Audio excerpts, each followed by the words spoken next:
Text messaging. How do you do it? What do you text? What should you and shouldn't text a guy? That's what we're talking about today. We're going to go through 7 principles to build a guy's attraction over text messages. Hey, it's Mark here from Make Him Yours. This is really fun stuff, so make sure you stay tuned.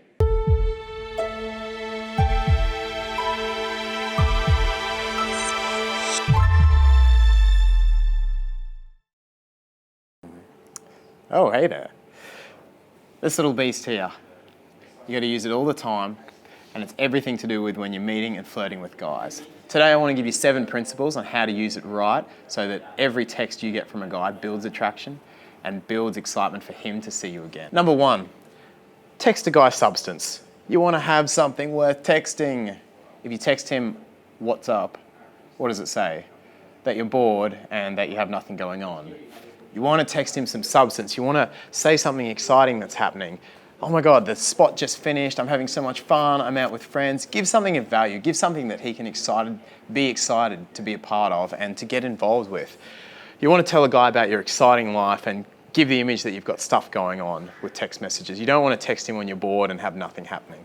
Number 2, when you're texting, almost invariably it should come under one of 2 categories. Unless you're sorting out something like plain logistics, like a time to meet up or when you're doing things, text should either be flirty or happy. There's no point, no guy wants to receive a text about how awful your day was and how work was and how you hate everyone. No guy wants to be a part of that. Make it flirty, make it happy. Send him a teasing text when he says something smart ass like, "Haha, mister, if you play your cards right, you might even get a second date." Or just text him something positive about your day. "Oh my God, the craziest thing just happened to me today. You'll never guess what. I bet my day was so much better than yours." Whatever it is, give him a smile, make it flirty, make it happy. If your text is either flirty or happy, whatever it says, you can pretty much guarantee that it's going to get a good response and leave the interaction going in the right direction. Number 3, you don't want to talk for too long. You want to have short conversations, then end them. So often I see girls get into big, long text chats with a guy, and you have this incredible energy when you meet in person. You have this vibe, you exchange numbers, it's so exciting. And then you start texting about what flavour ice cream you both like, and how many siblings you have, and what you're doing on the weekend, and blah, blah, blah, blah, blah, blah. All the energy dissipates from the interaction. Keep it short. A few short texts is great, and then say, "Look, I gotta run, love to chat later, call me later on." Give him a green light to call you and move the interaction forward rather than letting it fizzle via text message. Remember, your text messages want to be flirty and happy. Give him a short burst of you, then get on with your life. He'll be attracted to you for it, and you can chat to him on the phone later and move your interaction on. Number 4, you don't want to over text a guy. So this is a mistake I see girls make heaps and heaps, which kills a guy's attraction for you. So let's say you send him a text. You say, "Hey, we're going to this thing tonight. Do you want to come?" Most girls, maybe they send a follow-up text. They say, "Hey, did you get my text?" Maybe they call him up afterwards and say, "Hey, I don't know if you know, I texted you." Maybe they keep sending follow-up texts. "Why aren't you replying? You're an asshole. I hate you. I didn't mean what I said, I'm sorry." Like, there's no need to follow-up text. If a guy doesn't respond, here's what you do. You ask him, does he want to come for the night? He doesn't respond. You go out with the girls and you have a great night. There's very rarely any reason that you need to text a guy more than once. Let it go, let it sit with him. It communicates that you're going to give him a chance, but if he doesn't take it, you're going to move on to bigger and better things. And that's what you want to communicate to a guy. He's really going to respect that, and what's more, once he knows that that's how you work, he's going to make an effort to respond, and he's going to know that you're not going to chase him after you've shown some interest. So number 5 is vary your reply times, but don't do it on purpose. So that sounds kind of counterintuitive, but what you want to do is not text a guy back straight away all the time. The thing is, it's kind of weird if you're doing that on purpose, if you're like sitting at home on the phone, not replying, waiting for a timer to go off so you can text him again. That's fucking weird. You want to vary your reply times by just being busy, by doing things. Finish what you're doing in your life and then reply to the dude.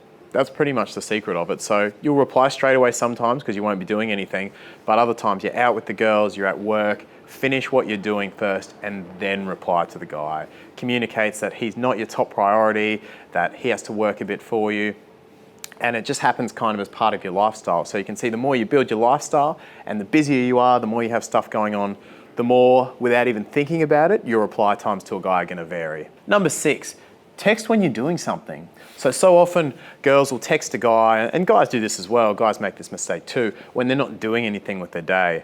And so inevitably when the other person asks you what you're doing, you're kind of like, well, nothing. If you want to build attraction with a guy, you want to be out doing things, right? So text him just before you're about to start something exciting. Tell him about it. Tell him how excited you are and share some enthusiasm. He's going to love it. And then you'll be out doing the thing, and so you'll be too busy for a little while to reply. And then you can text him again after. Perfect attraction building technique via text message. And finally, number 7, you want to use smileys, but don't overuse smileys.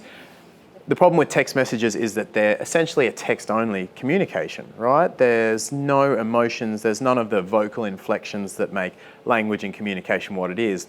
And smileys are your way to deal with that.